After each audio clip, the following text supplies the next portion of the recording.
Welcome back to prime debate. S Krishnaveni garu. నమస్తే sir. Yes, Satish చెప్పండి. గారు, మీకు Yes, అలాగే yes. ప్యానెల్ లో ఉన్నటువంటి సభ్యులందరికీ నమస్కారం అండి. Prime Yes. లైన్ వీక్షకులందరికీ కూడా నమస్కారం సార్. చెప్పండి, వేళ పవన్ కళ్యాణ్ గారి ప్రసంగం కూడా చాలా పరిణితిగా అనిపించిందని బయట చాలా డిస్కషన్ నడుస్తోంది. ఏంటి విమర్శలు కూడా ప్రతిపక్షాలపై చాలా సమర్థనీయంగా కొట్టారు. ఏంటి ఏం జరిగింది అనుకోవాలి. ఇప్పుడు శేఖర్ రెడ్డి గారు చాలా ప్రశ్నలు సంధించారు. అసలు ఇది ఎవరు శంకుస్థాపన చేస్తారు, ఎవరు భూసేకరణ చేస్తారు, ఎవరు క్రెడిట్ చేసుకుంటున్నారు?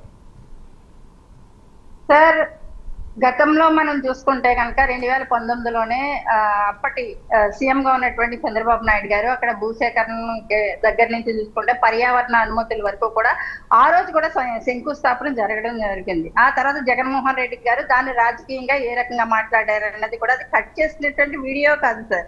అది ఆమెకి అవగాహన లేకుండా అక్కడ ఇంటర్నేషనల్ ఎయిర్పోర్ట్ వస్తుందంటే కనుక అవగాహన లేనటువంటి స్థానికులు ఏదో మాట్లాడతారు. కానీ దాన్ని సమర్థించకుండా లేదమ్మా రేపు పొద్దుట ఇక్కడ చాలా మంచి భవిష్యత్తు వస్తుంది, ఇక్కడ ఉన్నవాడికి ఉపాధి దొరుకుతుంది, ఉద్యోగ అవకాశాలు వస్తాయి, పెద్ద పెద్ద ఐటీ కంపెనీలు వస్తాయి, ఇలాంటివన్నీ కూడా పెద్ద పెద్ద హోటల్స్ వస్తాయి, పర్యాటక రంగంగా కూడా చాలా అభివృద్ధి చెందుతుంది కాబట్టి చాలా మందికి ఉపాధి కలుగుతుందని ఒక కన్విన్స్ చేయడానికి ఒక మైండ్ తో చెప్పాలి సార్. కానీ జగన్మోహన్ రెడ్డి గారు ఏం చేశారు ఆ రోజు, ఆమె ఏదో తెలియక మాట్లాడినటువంటి మాటలు తీసుకెళ్లి ఇక్కడ ఎర్ర బస్సు రానిటువంటి పరిస్థితుల్లో ఇక్కడికి ఎయిర్ బస్ తీసుకొస్తారంట అని అవహేళన చేశారు సార్. ఆ అవహేళన చేసినటువంటి ఆ జగన్మోహన్ రెడ్డి గారు ఇవాళ అక్కడ జరిగినటువంటి Bhogapuram airport, green field airport ఏదైతే ఈ రోజు ఓపెనింగ్ ప్రారంభోత్సవం జరుపుకుందో అది చూసిన వెంటనే ప్రజలందరూ కూడా జగన్మోహన్ రెడ్డి గారి వైపు పక్కున నవ్వారు. శేఖర్ రెడ్డి గారు ఎంత సమర్థించినప్పటికీ కూడా తప్పులుంటే తప్పని ఒప్పుకోవాలి సార్. 5 సంవత్సరాలు పరిపాలనలో ఉన్నారు జగన్మోహన్ రెడ్డి గారు. 4 సంవత్సరాలు ఏం చేశారు సార్? చివరి సంవత్సరంలో మళ్ళీ శంకుస్థాపన చేసి ఈ భోగాపురం ఎయిర్పోర్ట్ కంప్లీట్ చేయబోతున్నాం అనేటువంటి ఒక నినాదాన్ని ప్రజలకు తీసుకొని వచ్చారు. అంటే మరి 4 సంవత్సరాల కాలయాపన ఎందుకు చేశారు? ఆ రోజు ఎందుకు మీరు చేయలేకపోయారు? ఇవన్నీ కూడా ప్రజలకు సమాధానం చెప్పాలి. మీరు 2 గంటలు కూర్చొని మాట్లాడతారా, లేకపోతే రోజంతా డిబేట్ లో కూర్చొని మాట్లాడతారా అన్న దాని గురించి మీరు మాట్లాడుకోండి. ఎందుకంటే మీకు సొంత ఛానల్ ఉన్నాయి కాబట్టి మాట్లాడుకోండి. ఏంటంటే ప్రజలు ఏమనుకుంటున్నారు, అభివృద్ధి ఏం జరుగుతుంది, అభివృద్ధి సంక్షేమం 2 కన్నులుగా పనిచేస్తూ ఈ రోజు డబుల్ ఇంజిన్ సర్కార్ తో ఏపీ దూసుకుపోతుంది సార్. ఆ దూసుకుపోతున్నటువంటి ఆ దుమ్ములో వైసీపీ కొట్టుకుపోతుంది.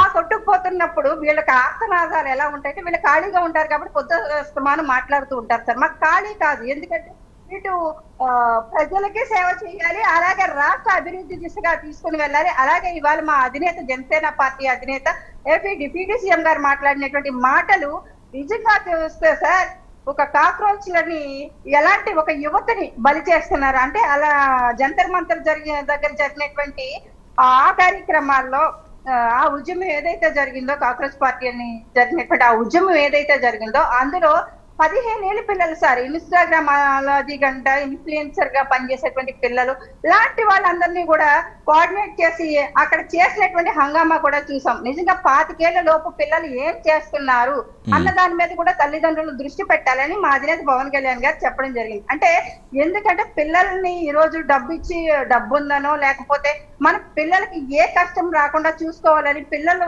ఏదంటే అది ఇవ్వడం కావచ్చు, వాళ్ళకి స్వేచ్ఛను కూడా అదే విధంగా ఇప్పుడు జనరేషన్ అర్థం చేసుకొని తల్లిదండ్రులు కూడా స్వేచ్ఛనిస్తూ ప్రోత్సహిస్తున్నటువంటి పరిస్థితి. కానీ అలాంటి టైంలో కూడా పిల్లలు ఏం చేస్తున్నారు అన్నది కూడా మనం పర్యవేక్షించాలి. లేకపోతే రాష్ట్ర భవిష్యత్తుకే కాదు సార్, దేశ భవిష్యత్తుకి నష్టమని మా అధినేత పవన్ కళ్యాణ్ గారు చెప్పడం జరిగింది. ఇది అందరూ కూడా చాలా పాజిటివ్ గా రిసీవ్ చేసుకున్నారు. అలాంటి కార్యక్రమాల్లో ఉద్యమాల్లో పాల్గొన్నటువంటి పిల్లల్ని చూసి వెనకాల అది మా పిల్లలు ఇందులో వెళ్ళి పార్టిసిపేట్ చేశారని చాలా మంది పిల్లలు తల్లిదండ్రులు కూడా బాధపడినటువంటి పరిస్థితులు మన సోషల్ మీడియాలో కూడా చూస్తూ ఉన్నాము. అలాగే గౌరవ ప్రధానమంత్రి గారు సార్, ఆయన ఎన్ని ఆటుపోట్లు ఎదుర్కొని ఇటు శత్రు దేశాలతో పోరాడాలి, ఓ పక్కన దేశాన్ని రక్షించుకోవాలి.